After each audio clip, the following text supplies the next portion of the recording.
e o clarim de Deus a todos proclamar. E chegou o grande dia da vitória do meu Rei. Eu possuo a imensa graça, lá estarei. Quando enfim chegar o dia da vitória do meu Rei, quando enfim chegar o dia, pela graça de Jesus eu lá estarei. Nesse dia, quantos mortos hão de a voz de Cristo ouvir, e dos seus sepulcros hão de ressurgir, os remidos transformados logo aclamarão seu Rei, e por sua imensa graça lá estarei. Quando enfim chegar o dia da vitória do meu Rei, quando enfim chegar o dia, pela graça de Jesus eu lá estarei. Pelo mundo rejeitado foi Jesus meu Salvador, desprezaram, insultaram meu Senhor, mas glorioso vem o dia da vitória do meu Rei, e por sua imensa graça lá estarei. Quando enfim chegar o dia da vitória do meu Rei, quando enfim chegar o dia, pela graça de Jesus eu lá estarei. Quando enfim chegar o dia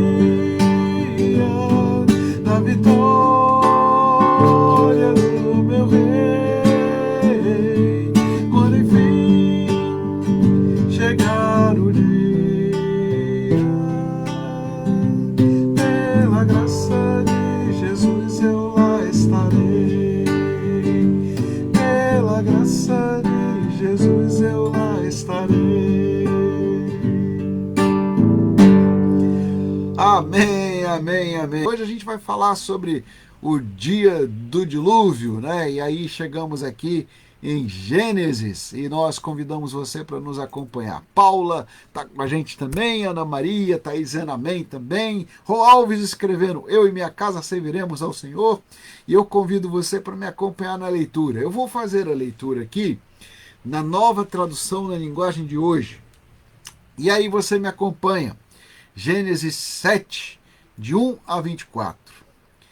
Depois o Senhor Deus disse a Noé, entre na arca, você e toda a sua família, pois eu tenho visto que você é a única pessoa que faz o que é certo. Leve junto com você 7 casais de cada espécie de animal puro e um casal de cada espécie de animal impuro. Leve também 7 casais de cada espécie de aves, para que se conservem as espécies que existem na terra. Pois daqui a 7 dias eu vou fazer chover, durante 40 dias e 40 noites. Assim, vou acabar com todos os seres vivos que criei. E Noé fez tudo conforme o que o Senhor Deus havia mandado. Noé tinha 600 anos de idade, quando as águas do dilúvio cobriram a terra. A fim de escapar do dilúvio, ele entrou na arca junto com seus filhos, a sua mulher e as suas noras. Os animais, puros e impuros, os que se arrastam pelo chão e as aves, entraram com Noé na arca de 2 em 2, macho e fêmea, como Deus havia mandado. 7 dias depois, as águas do dilúvio começaram a cobrir a terra. Nesse tempo, Noé tinha 600 anos. E no dia 17 do segundo mês, se arrebentaram todas as fontes do grande mar, e foram abertas as janelas dos céus, e caiu chuva sobre a terra durante 40 dias e 40 noites.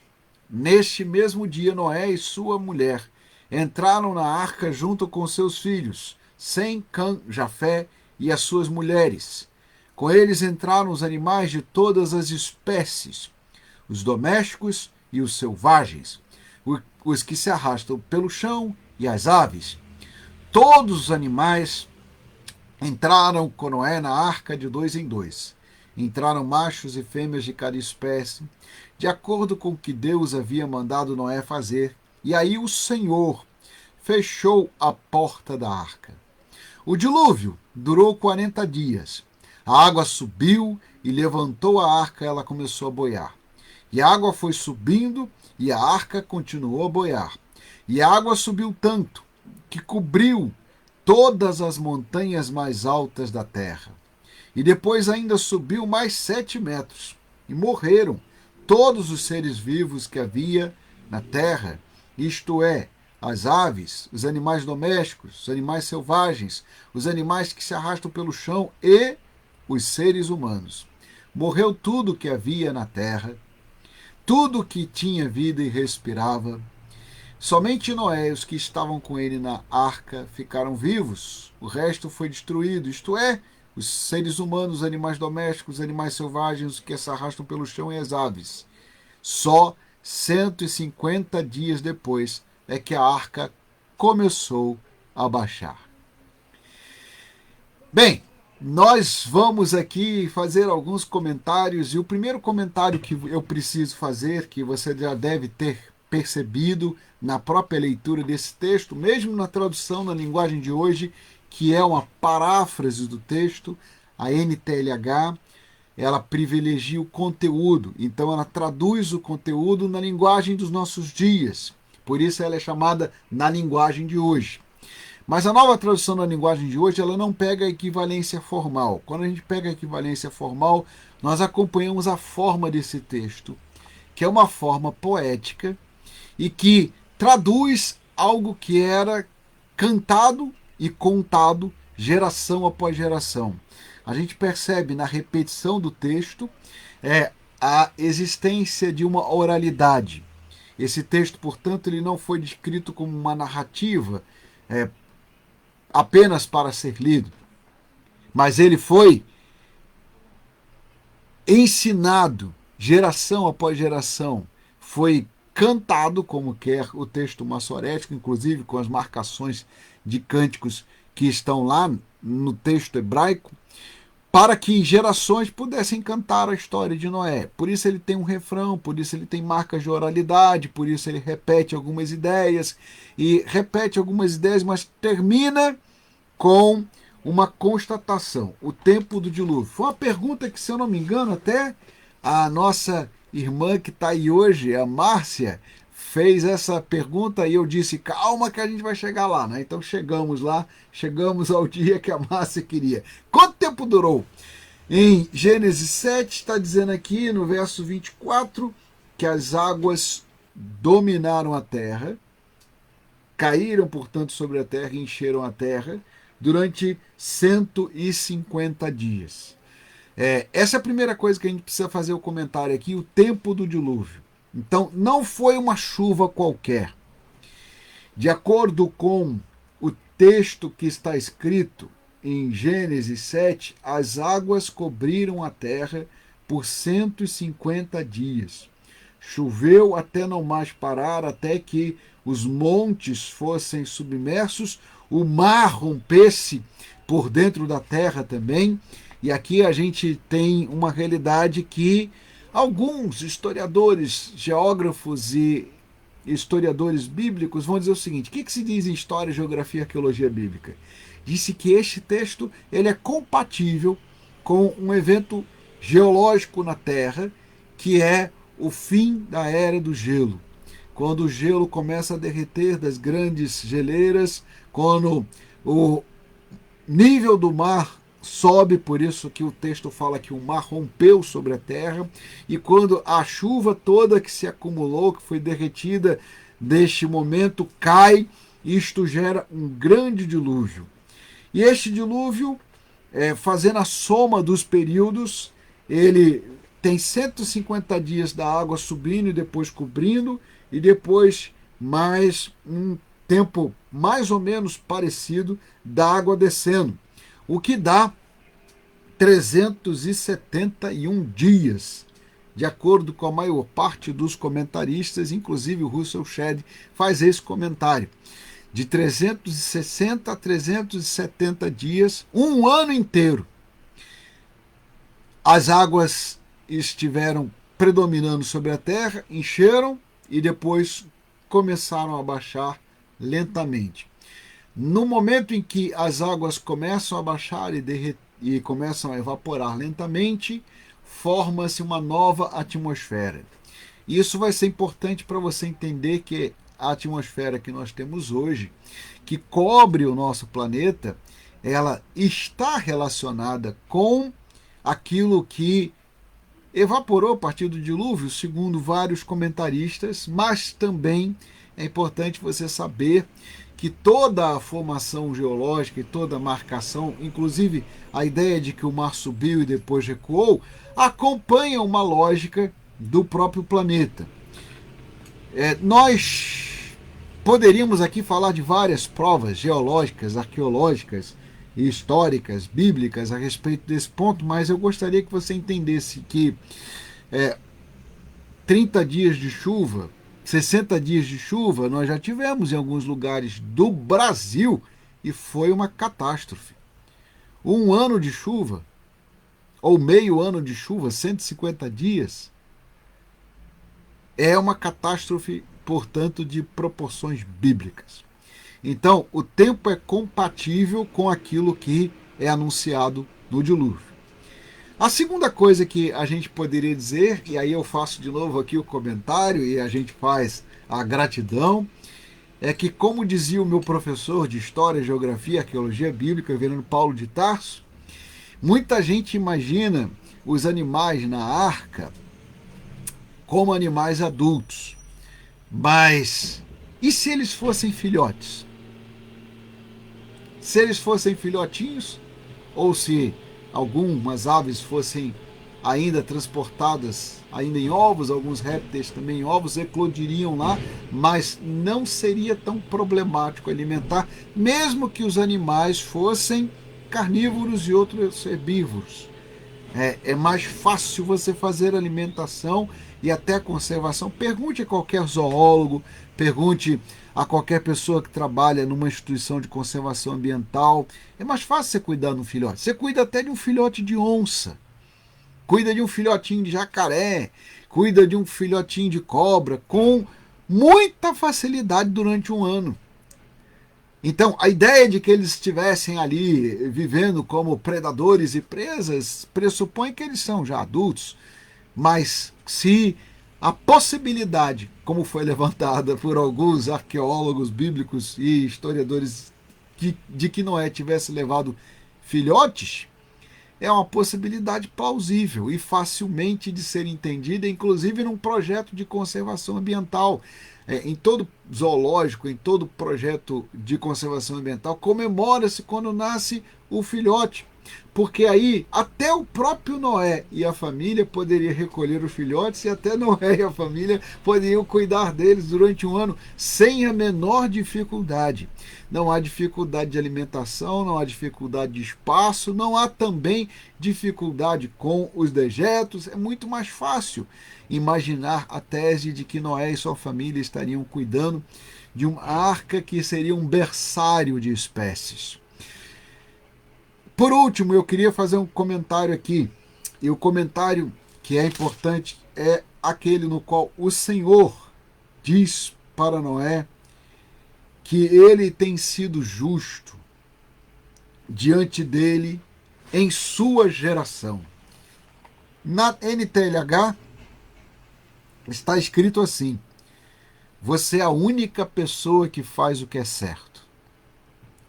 Eu preciso falar sobre esta expressão, justo. Que significa ser justo na Bíblia?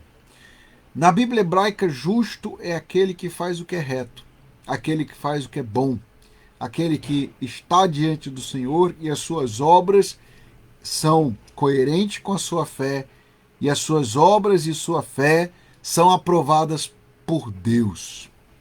E eu gostaria de convidar você para que entenda isso e para que estivesse caminhando comigo e estivesse tendo a oportunidade de compreender este processo histórico e de compreender a própria ideia da fé. Bom, aí a Bernadette está perguntando quanto tempo eles ficaram na arca. Bom, de acordo com o Russell Shedd, 360, 370 dias, o que dá 1 ano e 10 dias, ou 1 ano, ou quase 1 ano, se a gente estiver falando. Então, a imaginação que nós teríamos aí é de que teríamos animais filhotes com 1 ano, essa que seria a ideia, né?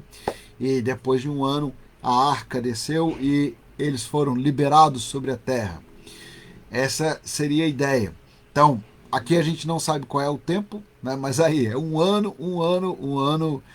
A gente tem 150 dias dentro da arca e mais 150 ou 160, dependendo das contas, aí, esperando a água baixar.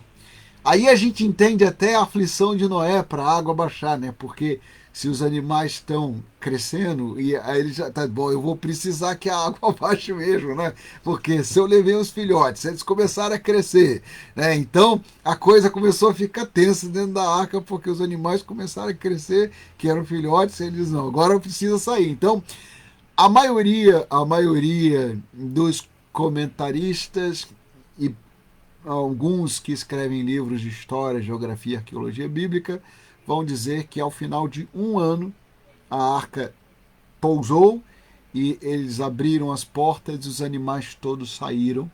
Né? Aqueles que já podiam voar, voavam e os outros saíram caminhando. Né? Então, daria o tempo aqui de 360 dias, o que dá 1 ano, né? 360 dias. Bom, aqui a gente tem ali uma coisa interessante, né? O Werner Gripp contando ali que a ONG On Safari, monitorando ali a onça pintada Miranda, foi flagrada com um filhote, por fotos. Ele está falando de projetos de conservação ambiental e eu falei aqui, o pessoal comemora que tem filhote, né? Então, aí a gente sabe que o nascimento de um filhote de qualquer espécie é o fato de que filhotes de animais viram notícias, né? E aqui a gente tem filhotes de animais também, de acordo com alguns comentaristas, dentro da arca. Bom, deixe-me voltar para o conceito de justo e de justiça. Justo e justiça, para a nossa realidade do século XXI, traduz uma ideia que não é a que está na Bíblia hebraica. A Bíblia hebraica diz que Noé era justo diante de Deus. Por isso a NTLH diz, o único que faz o que é correto, o que é certo diante de Deus. E eu queria convidar você para que entendesse esse conceito, porque justo é aquele que faz o que é correto e que vive de acordo com a fé diante de Deus. É uma ideia de coerência entre a fé, as palavras e a vida. Então esse é o conceito de justo e esse é o conceito de justiça que está na Bíblia hebraica. O contrário de justo é o ímpio, é aquele que não vive de acordo com a fé, é aquele que não crê, é aquele que faz o que é errado, o que é mal diante de Deus. Então aqui a gente começa a entender uma coisa importante, que é fundamental nesse texto. Noé foi considerado justo diante de Deus porque ele era o único que fazia o que era correto no seu tempo e num tempo em que as pessoas faziam as coisas erradas. Num tempo em que a perversidade, a maldade e a violência se multiplicavam, Noé era justo diante de Deus. E esse ser justo diante de Deus também está lá no Salmo 1, com a diferença entre o justo e o ímpio. O ímpio é aquele que pensa o mal e pratica o mal e fala o que é mal. O justo é aquele que medita na palavra e que pratica o bem e que vive diante de Deus. Então eu queria convidar você para que começasse a entender que a Bíblia em momento nenhum apresenta justiça como uma coisa abstrata. A justiça é uma coisa concreta e o justo é aquele que pratica o que é bom e aquele que faz o que é correto diante de Deus. Eu queria que você entendesse isso para você começar a entender por que é que Deus chama seu povo para ser justo e praticar a justiça. Por que é que o nosso Deus é um Deus que se apresenta como justo juiz e que diz que ele é santo, justo e digno e quer também que a sua igreja, o seu povo, seja composto por pessoas santas, justas e dignas? A gente vai ter que desenvolver esse conceito para entender melhor o que é que significou esta vida diante de Deus, que foi agradável ao Senhor, a ponto de Deus salvar Noé e sua casa. E eu aqui estou vendo os irmãos fazerem outros comentários sobre animais, sobre cadeia alimentar, né? Então a gente vai dizer para os irmãos aí que existem alguns livros interessantes sobre isto, né? Sobre projetos de conservação ambiental, sobre cuidado de animais, inclusive até dizendo o seguinte, preste atenção no que eu vou dizer, alguns animais que são predadores, eles podem ser alimentados com leite durante a sua primeira infância. E depois é que eles começam a ter que comer pequenos pedaços de carne. E aí depois é que eles vão se tornar, assim, animais adultos. E aí, depois de uma determinada fase, é que eles passam, portanto, a sua vida selvagem. Então, a gente tem um processo aí de cuidado e de reintrodução na vida selvagem. Pesquise sobre isso, você vai ficar curioso e vai entender que não é tão difícil assim imaginar Noé cuidando dos animais. Bom, quero saudar também a Marisete e também a Rô Alves que está dizendo ali que Deus nos ajude não só a compreender, mas viver de fato uma vida agradável a Deus. Ah, tá, Rô Alves dizendo que eles desenvolveram a sua vida assim que saíram. Bom, aí depois que saíram da arca, a gente vai ter que fazer uma observação aqui, né? Essa observação é curiosa, né? Como é que o animal recupera o seu instinto? Este é um debate bastante complexo, viu? Um debate bastante complexo para a gente entender aqui por que esse é um debate bastante complexo. E aí a gente precisa entender esse debate para compreender um pouquinho mais, né? Há uma compreensão assim, se você pega um animal selvagem, tem gente que pega um animal selvagem e leva para dentro de casa, ele não se transforma num animal doméstico. Ele tem instintos, instintos de caça, instintos que estão em sua genética, em seu comportamento. Por outro lado, há pessoas que notaram que alguns animais selvagens, levados para zoológicos, instituições de conservação, depois precisam reaprender a caçar, precisam reaprender aquilo que é a vida selvagem. Então, a gente não sabe exatamente como funcionam os instintos dentro dos animais. Eu digo que a gente não sabe porque ainda estamos pesquisando nisto, mas existem várias pessoas que escrevem a respeito de como comportamentos podem estar associados a heranças genéticas e ao fato de que o instinto, de alguma maneira, estaria relacionado também com a formação do próprio animal e com aquilo que está escrito dentro de suas células. Então, a gente tem aí uma pesquisa bem mais ampla nos nossos dias a respeito de comportamentos geneticamente condicionados. Porém, nesse caso aqui específico, a gente está falando do dilúvio, está falando de um milagre também, está falando de Deus mantendo Noé ali com os animais, mesmo que sejam filhotes por algum tempo. até que as águas do dilúvio começam a cair e sair ali em Gênesis 8, e primeiro eles soltam alguns animais que voam, né? Um corvo e uma pomba, e finalmente, em Gênesis 8, Noé e sua família saem da arca, e saem da arca também todas as espécies de animais, as aves e todos os répteis e até os animais selvagens e os animais domésticos também. Então, a gente vai ter que entender como é que funcionou isso, né? Como é que, depois desse momento de conservação, por um ano, Noé depois soltou os animais. Já vi comentaristas dizendo que um ano só não faria diferença no comportamento dos animais.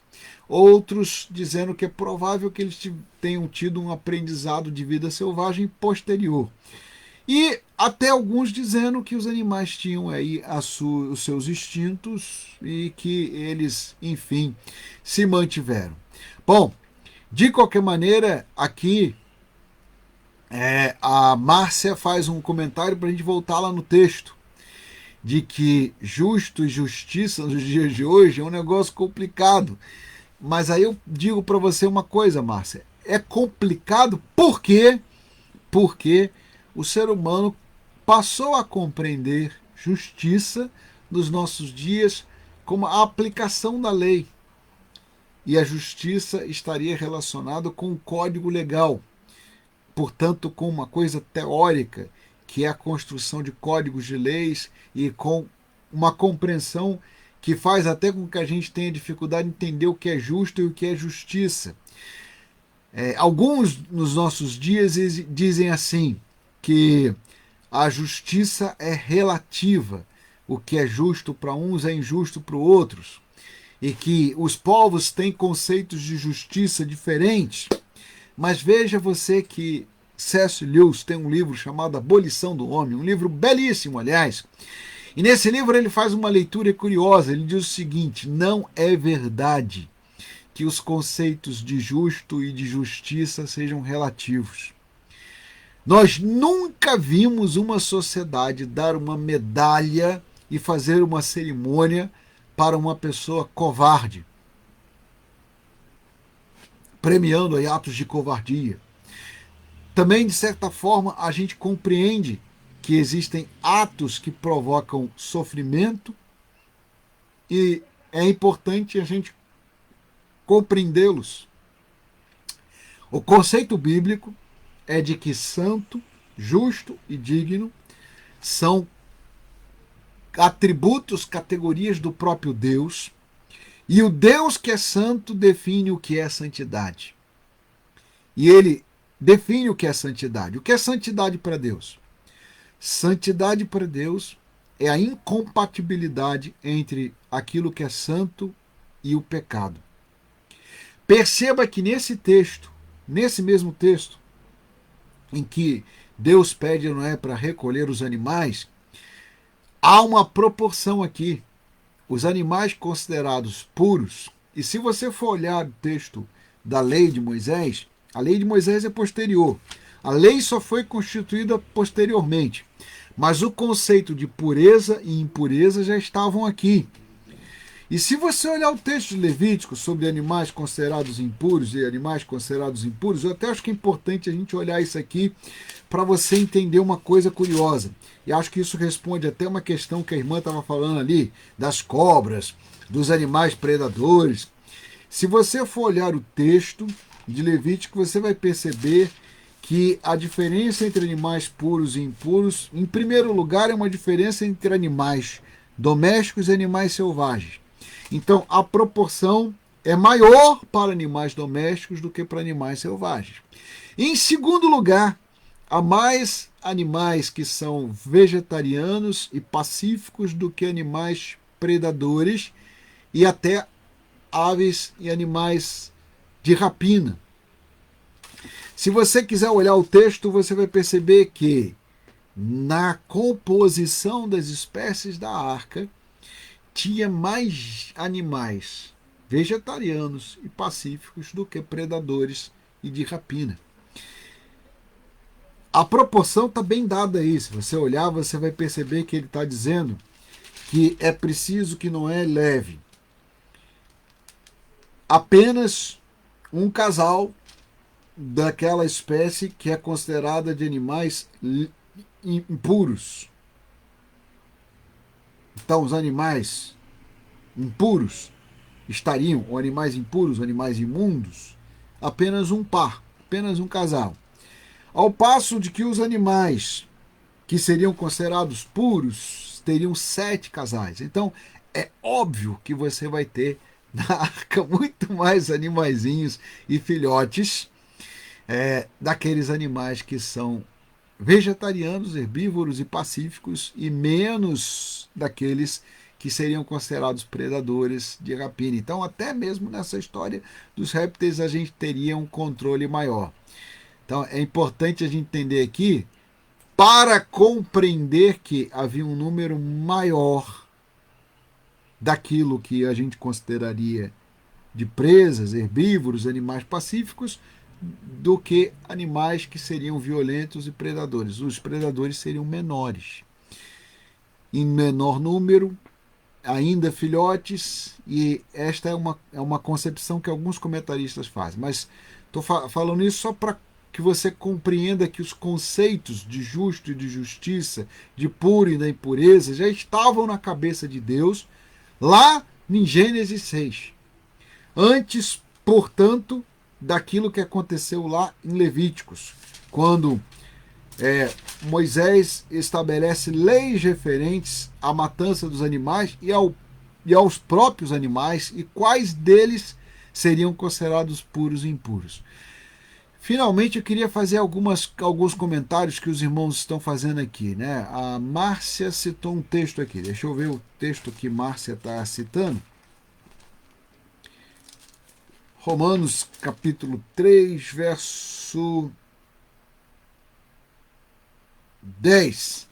É um texto forte. Diante de Deus não há nenhum justo, nenhum sequer, né? Porque todos pecaram e carecem da glória de Deus, da graça de Deus. Esse texto de Romanos 3 é bem conhecido. Bem, Márcia, agora você tocou num ponto importante. Noé foi o único considerado justo. O único que fazia o que era reto. Segundo Deus, na época do dilúvio. O que nos leva a uma constatação complexa. Deus revelou a Paulo, quando ele escreveu aos Romanos, que em Roma não havia nenhum Noé. Que na humanidade dos nossos dias não tem nenhum Noé, porque todos pecaram e carecem da glória de Deus, e todos são, portanto, considerados injustos. Porém, eu queria aqui fazer uma observação, que obedecer a Deus e seguir a sua justiça é um propósito do próprio Deus na nossa vida. Nós não podemos dizer assim, não tem nenhum justo, ninguém é bom, então também não vou ser. Não é isto. Aqui a gente começa a perceber que é Deus quem promove a justiça, é Ele quem envia a fé, é Ele quem santifica, é Ele quem justifica, é Ele quem sustenta os seus servos, e é Ele quem dirige a nossa caminhada e dirige a nossa história. Então eu queria que você começasse a entender isso, para você entender o seguinte: Noé foi considerado justo porque Deus o justificou. Noé praticou o que era bom porque Deus o orientou e ele obedeceu, e foi o único da sua geração que obedeceu a Noé, que obedeceu a Deus. Se Noé foi o único de sua geração que obedeceu a Deus, tem algumas lições nesse texto que são importantes para nós hoje. Embora Deus tenha prometido nunca mais encaminhar um dilúvio, a gente pode olhar o texto de Noé e perceber que Deus pode santificar e justificar a humanidade, sim. E Ele pode fazer isso, e tem feito, através da obra de Cristo e através do Espírito Santo. É o que Paulo vai dizer. Lá em Romanos, o mesmo texto em que Paulo diz que não há um justo, nenhum sequer, e todos pecaram e carecem da glória de Deus, ele também vai dizer, em Romanos capítulo 5, que já não há mais acusação contra nós, porque Cristo nos justificou. E aí ele vai dizer que nosso viver segundo a carne agora precisa ser ligado a Cristo, dirigido por Cristo e em nome de Cristo. E creio que o grande objetivo da nossa vida, o grande objetivo da minha vida, da sua vida, da nossa vida, o grande objetivo de todo cristão deve ser chegar àquele momento em que a gente possa dizer assim: agora já não sou eu quem vivo. Você sabe o resto, né? Mas Cristo vive em mim. E esse viver que agora nós temos na carne, nós temos em nome de Cristo, por amor de Cristo e para Cristo. Quando nós vivemos para nós mesmos, nós vivemos como a geração perversa do tempo do dilúvio. Quando nós vivemos para o Senhor Jesus, nós somos capazes de sermos encontrados pelo Senhor em comunhão com Cristo. E aqui eu preciso dizer uma coisa especial para você. Por que é importante para a gente que já conheceu Jesus lutar contra o pecado? Por quê? Porque o pecado nos afasta da comunhão com Deus, mas também porque o pecado faz com que nós não experimentemos a alegria de estar na presença do Senhor Jesus e de perceber que as nossas vidas, nossas orações estão em comunhão com Deus. Nós precisamos enfrentar essa realidade constantemente. Porque a carne milita contra o espírito contra a carne, e o Espírito de Deus que está em nós trabalha com a nossa consciência para que a gente faça o nosso autoexame e busque a santidade, e busque a justiça, e busque a comunhão com Deus. No passado, na época de Noé, era necessário ser justo para estar na arca. No presente, em nossos dias, é necessário ser justificado e santificado, não para sermos salvos do dilúvio, mas para sermos salvos do fogo eterno, para entrarmos na comunhão e no céu com o Senhor. E quando alguém diz, mas eu não consigo, eu lembro para você esse exemplo, consegue sim. Porque Deus fez isto acontecer com Noé e sua família, e Ele pode fazer isso acontecer conosco também. Não é algo que dependa dos homens, é algo que vem de Deus. É algo que Deus orienta, é algo que Deus coordena. Não sei se você prestou atenção no texto, mas o texto não diz que Noé entrou na arca e fechou a porta. O texto diz que Deus colocou Noé na arca e ele fechou a porta. Desta parte do texto, eu acho a mais forte de todas. Não só que Deus deu orientação para Noé e Noé cumpriu a orientação de Deus. Isso é fácil da gente entender e é possível de você e eu fazermos. Mas o grande desafio está no fato de que Deus colocou Noé lá, ele e sua família entraram e Deus fechou a porta. A porta da arca foi fechada por Deus. Vou fazer aqui o que você já sabe que eu vou fazer. Vou dizer para você, meu irmão e minha irmã, meu irmão e minha irmã, antes que a porta da arca se feche, antes que os nossos olhos se fechem, que nós sejamos chamados à presença de Deus, busque a comunhão com o Senhor, esteja diante de Deus, compreenda a misericórdia do Senhor sobre a sua vida, sobre a nossa vida, para estarmos na eternidade com Ele. Busque santidade, retidão e justiça nos dias da sua vida e peça ajuda a Deus para fazer isso. Porque quando Deus chama, não importa quem você seja, não importa a sua idade. Quando Deus fecha a porta da arca, quando Deus fecha os nossos olhos aqui na terra, e nós estamos diante dele na eternidade, isto é obra de Deus. Está além daquilo que eu e você podemos determinar ou fazer. Está além daquilo que os homens pensam que podem fazer por si mesmos. É obra do Senhor. E isso é maravilhoso aos nossos olhos. E eu queria pedir a você aqui agora, nesse momento, nesta hora da aliança, hora de oração, eu queria pedir a você, meu irmão e minha irmã, que buscasse essa santidade, essa retidão e esta justiça em Cristo diante de Deus. Lute contra o pecado e lute contra o mal todos os dias para que você esteja diante de Deus em comunhão com Ele. Se for preciso, confesse ao Senhor e abra o seu coração para pedir ajuda de Deus, e Deus ajudará.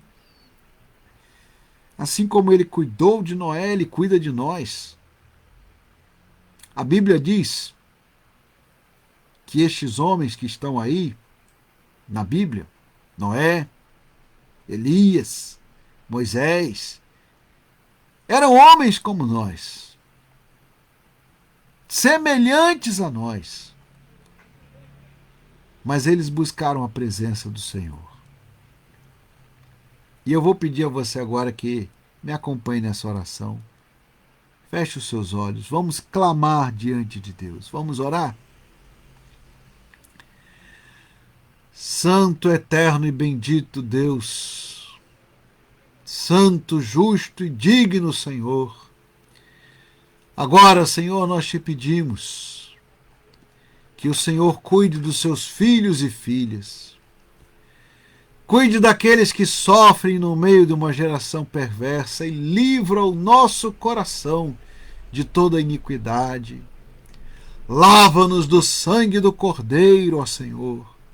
Justifica-nos e santifica-nos, para que possamos dizer, para que possamos sentir, para que possamos cantar, que no dia da graça de Cristo Jesus, nós lá estaremos.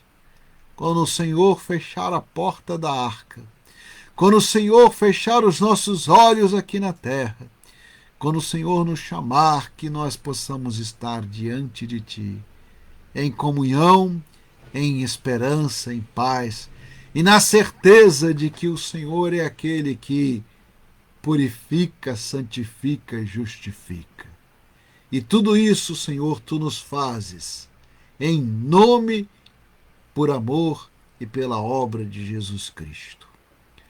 E se há alguém aqui, ó Deus, que precisa ainda compreender o seu pecado e se libertar desta escravidão para entrar no caminho da vida, nós te pedimos ajuda, ó Senhor, este irmão, esta irmã, a encontrar o caminho. Se a santidade é difícil, que o Senhor ajude no caminho da santidade. Se a justiça é um caminho estreito, que o Senhor nos segure pela mão para que possamos andar diante de Ti, como peregrinos nestas trilhas estreitas da vida. E se a rocha é alta demais para nós, Senhor, ajuda-nos para que possamos chegar lá. É o que nós pedimos, agradecemos e bendizemos no nome santo e precioso de Jesus, nosso Salvador. A Ele seja toda honra, toda glória e todo louvor. Amém, amém, amém. E que a graça de nosso Senhor Jesus Cristo, o amor de Deus Pai e as doces e eternas consolações do Espírito Santo de Deus sejam sobre nós, hoje e eternamente. Amém, amém e amém.